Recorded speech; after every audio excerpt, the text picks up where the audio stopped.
ده جاي البطل بتاع فيلمنا، ودي منسى بطلتنا الجميلة. وفيلمنا بيبدأ وجاي طالب في الجامعة وبيكون واقف في الشارع وعمال بيغني، فبيلاقي بنت بتخبط فيه وفي شوية شباب بيحاولوا يمسكوها، لكن بيدافع عنها وبيفضل يضرب فيهم، وفي الآخر بياخد الموتوسيكل بتاعه وبتركب وراه وبيوصلها للمكان اللي هي عايزاه، وبتشكره على كل حاجة وهما الاتنين بيتعرفوا على بعض. وبعد ما بيعدي أسبوع بتخرج من شغلها وبتلاقيه واقف قدامها وبتكون متفاجئة جدا، وبيعمل نفسه عبيط وكأنه شافها بالصدفة، وبيفضل ياخد ويدي معاها في الكلام وهي بتكون معجبة بشخصيته جدا. ومع الوقت بيقربوا لبعض وبيخرجوا في كل مكان، وشوية رقص على شوية أغاني وكل حاجة بتكون تمام، وبيبقوا هما الاتنين اصحاب وبيخليها دايما سعيدة. لكن بعد فترة بتقوله مش هينفع نتقابل تاني لأن أهلها ما يعرفوش حاجة اسمها صداقة، وأسهل حاجة عندهم القتل، وإنها موجودة في أمريكا علشان تدرس، لكن أول ما هترجع القرية بتاعتها حياتها هتتحول لجحيم. وبتقوله مش عايزة أشوفك تاني، وبعدها بتسيبه وتمشي وهو عمال بيفكر في كلامها. وتاني يوم بياخد الشنط بتاعته وبيروح المطار وبيسافر الهند، وبيقدم في كليته الجديدة. ولما بيخرج بيلاقي واحد اسمه برونا وعمال بيضرب في كل الطلاب وهو واقف مش عايز يتدخل. ولما بيجي الليل عليهم برونا بيكون سكران ونايم هو ورجالته، وفي ناس بتحاول تضربه، لكن جاي بيدافع عنه وما بيخليش حد يقرب منه. وتاني يوم برونا بيشوفه في الجامعة وبيقول انا سمعت انك انقذتني امبارح وانا نايم، وبيعرف ان جاي بيدور على مكان يعيش فيه، فبيعرض عليه يعيش معاه في البيت. وفعلا بياخد الشقة بتاعته، وجاي بيتعمد يخليه يثق فيه ويسمع كلامه في كل حاجة، ومع الوقت بيكون أقرب صاحب ليه وبيحاول يغيره وبيعرفه معنى الحب، وبيعلمه ازاي يلبس وازاي يحترم الناس. وبعد فترة بتخلص الدراسة وجاي بيلف وبيدور في الكلام علشان برونا ياخده معاه القرية بتاعته، وفعلا بيوافق على كلامه. ومن ناحية تانية منسى بتخلص دراستها في أمريكا وبترجع الهند تاني. ولما بنروح للقرية بنلاقي واحد اسمه أوما وبيكون زعيم عصابة، وماسك 2 من رجالة زعيم عصابة تاني اسمه ديفا، وبيروح يشيل أخوه المعاق وبيموت رجالة ديفا قدامه، وبيوعده إنه هينتقم من كل الناس اللي خلوه مشلول. وبعدها جاي بيروح مع برونا القرية وبيحاول يعرفه على كل أهله، وبيروح يسلم على أخته، لكن بنكتشف إنها منسى، وبيعرفها على صاحبه جاي، وهي بتكون متفاجئة جدا ومش مصدقة نفسها. ولما بيشوف أوما بيعامله بطريقة وحشة جدا، ومنسى بتروح ليه وبتقوله انت فعلا غيرت اخويا لكن مش هتعرف تغير البيت كله، فبيتحداها وبيقول لها خلينا اجرب. وفي نفس الوقت رجالة ديفا بيكتشفوا ان أوما موت 2 من القرية بتاعتهم.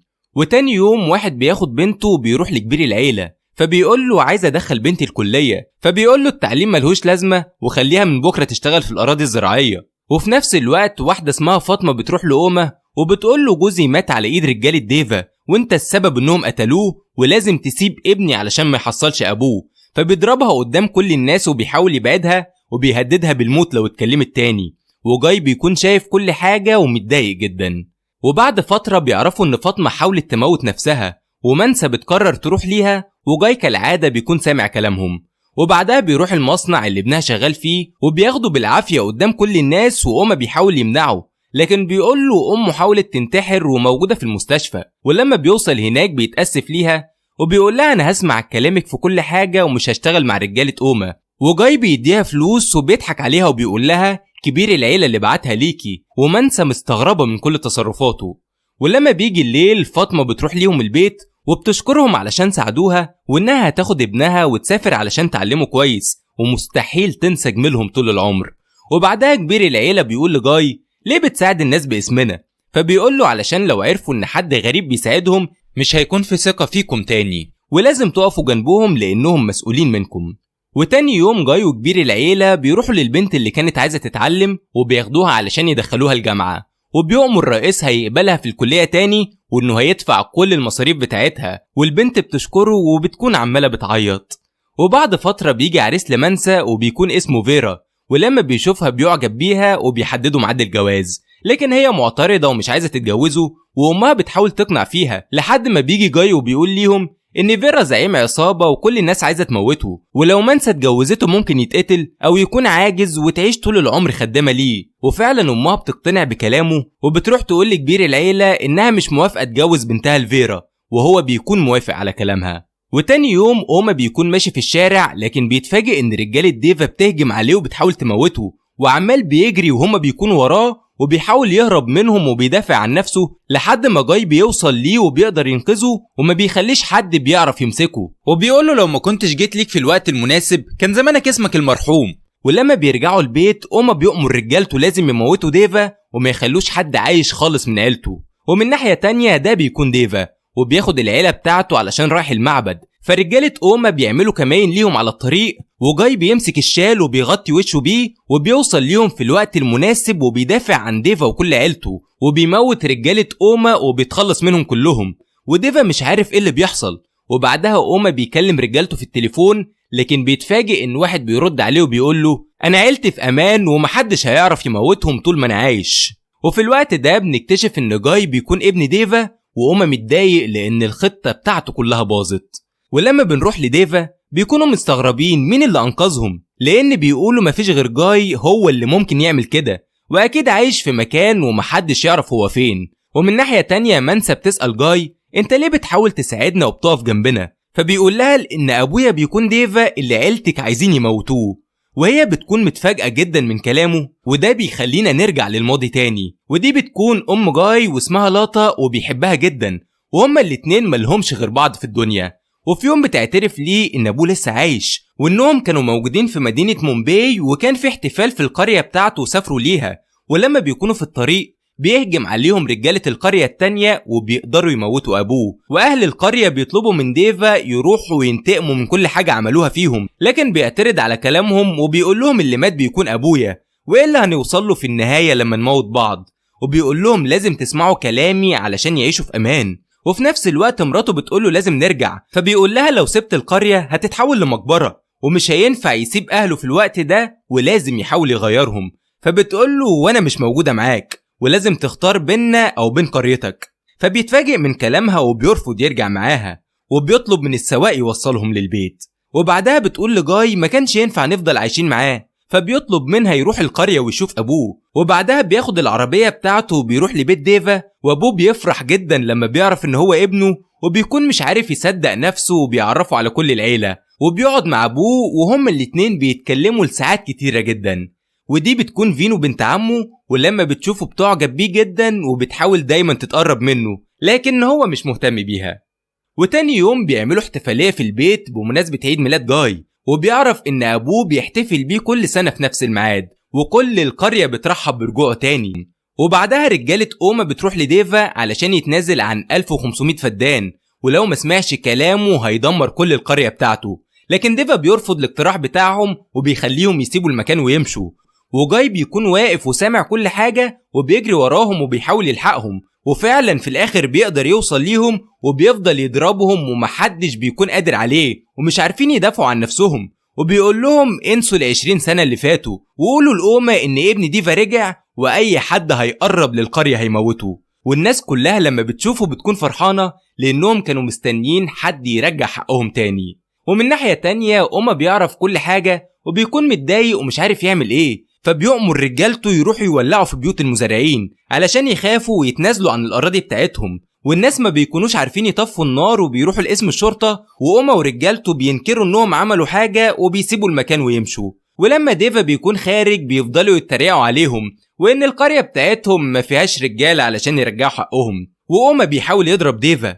وبعدها بيعرف جاي اللي حصل وبيركب العربية بتاعته وبيروح يخطف أوما، وبيقول له لو قربت للقرية تاني هموتك. ومفيش حد بيشوف شكل جاي. ولما بيرجع البيت بيرفض يقول حاجة لأبوه، وديفا بيطلب منه يسيب القرية علشان المشاكل اللي فيها. ومن ناحية تانية أوما عمال يفكر وبيسأل مين اللي مسكه وكان عايز يموته، لحد ما بيعرف إن هو ابن ديفا وعايش مع أمه في مدينة مومباي. فبيقول لو أهل القرية ساعدوه كلهم هيقفوا ضدنا. وفعلا جاي بيسافر وبياخد فينو معاه علشان تشوف مرات عمها وتقضي أجازة صغيرة في البيت بتاعهم. ومع الوقت بيقربوا لبعض جدا وبيغير طريقة لبسها وشكلها في كل حاجة، وبيغنوا وبيرقصوا وبيخرجوا في كل مكان. وبعد فترة فينو بتسيب البيت وبترجع القرية تاني، وجاي بيكون متضايق انها بعدت عنه. ومن ناحية تانية رجالة أوما بيروحوا ليه البيت علشان يموتوه، لكن ما بيكونش موجود وبيكونوا مستنيينه في كافيه قصاد البيت. ولما بيرجع بيكون لابس خوذة ومحدش بيشوف وشه، وبيعرف انهم موجودين وعايزين يقتلوه، فبيروح يتخلص منهم كلهم، لكن بيسيب 2 من رجالته عايشين. وهو بيتفرج عليهم ومحدش عارف شكله، ورجالة أوما كلهم متضايقين ومش عارفين يعملوا ايه. وتاني يوم جاي بيرجع القرية وبيروح لفينو وبيقول لها بحبك وبيعرض عليها الجواز، وكل العيلة بتكون واقفة وبتتفرج عليهم، وهي بتكون فرحانة وبتوافق انها تكون مراته. وبعدها أمه بترجع القرية علشان تحضر فرح ابنها، وبتقابل ديفا وبتطلب منه يسامحها على كل السنين اللي كانت بعيدة عنه، وبتعتذر ليه وبتكون عمالة تعيط. وبعدها بيجي ميعاد الفرح وكلهم بيحتفلوا وبيباركوا ليهم، لكن الضابط بيقول لديفا ان جاي هيكون السبب في رجوع الحرب تاني بين القريتين، وبيحكي له كل حاجة عملها ابنه، وهو بيكون مصدوم جدا ومش عارف يعمل ايه. وفي نفس الوقت رجالة أوما بيكونوا في الفرح وبياخدوا تعليمات اول واحد يموت يكون جاي، لكن ما بيكونوش عارفين يقربوا منه، وجاي عمال بيضرب فيهم وبيموتهم واحد واحد ومحدش بيكون قادر عليه، وفي الاخر بيتخلص منهم كلهم. وامه بتكون مصدومة ومش عارفة تصدق اللي بيحصل، لكن بتقع على الارض وبتفقد الوعي بتاعها، وامه بتكون مضروبة بسكينة وسايحة في دمها، وللأسف امه بتموت قدام عينه. وجاي متفاجئ وما بيكونش قادر ينقذ حياتها، وبيعملوا مراسم الجنازة بتاعتها، وهو بياخد السلاح وعايز يروح يموتهم كلهم، وبيقول لأبوه كفاية مثالية ولازم ننتقم منهم، لكن بيضربه بالقلم قدام كل الناس، وبيقول له انت السبب في رجوع الحرب اللي بقالي 20 سنة موقفها، وكمان انت السبب في ان امك تموت، ويا ريت كنت انت اللي مت مكانها. وبيطرده بره المكان وبيقول له مش عايز اشوفك تاني وما تدخلش القرية طول ما انا عايش. وجاي عمال بيعيط وبيسمع كلام ابوه وبيسيب القرية، وكل الناس زعلانة جدا. وبعدها بنرجع لوقتنا الحاضر، وبيقول لمانسا كنت فاكر الدنيا هتهدى تاني، لكن اكتشفت ان الحرب لسه شغالة بين القريتين، ففكرت اتعرف عليكي واحاول اقرب لاخوكي علشان اعيش في البيت معاكم. فبتقول له لازم تسيب القرية قبل ما يعرفوا انت مين، فبيرفض كلامها وبيقول لها مش همشي غير لما الحرب تنتهي. وبعدها كبير العيلة بيعرض عليه يتجوز مانسا، وهو بيكون مصدوم ومش عارف يرد عليه، وبيكون قاعد لوحده وعمال بيفكر. وأما بيروح ليه وبيرفض يجوزه مانسا لأنه ما يستاهلش حبها، وبيخلي رجالته يضربوه، لكن بيدافع عن نفسه وبيقف قدامهم وبيقدر بكل بساطة انه يتخلص منهم.